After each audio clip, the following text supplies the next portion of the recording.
Ini sama saya katakan seperti dalam tahun 74 dahulu. Saudara menggerakkan massa, menggerakkan mahasiswa, menggerakkan mahasiswa, mengatakan ya orang kaya raya, orang miskin papa ke dana. Sedaplah kita bercakap waktu itu, bercakap tentang orang banding pada waktu itu.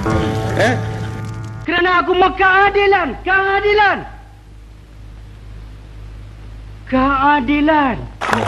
Dan saya beritahu kepada semua, saya tak mau jadi gelanggang ini lawan maki, lawan hamba. Saya nak tunggu apa dia nak kata. Cakap bersama arwah, bersama orang. Nak jihad, kerana saya ni buruk sangat. Saya ni akhlak yang rendah. Orang banduan penjara. Memang betul. Saya duduk 6 tahun dalam penjara. 2 tahun yang pertama 74, 75, 76.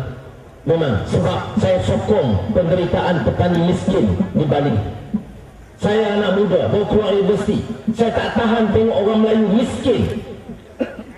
Apa salah? Dosa jadi macam tu.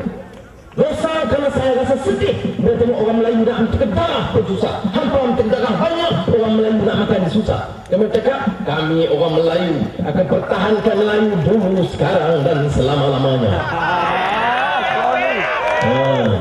Sudah. Dan saya dikutuk.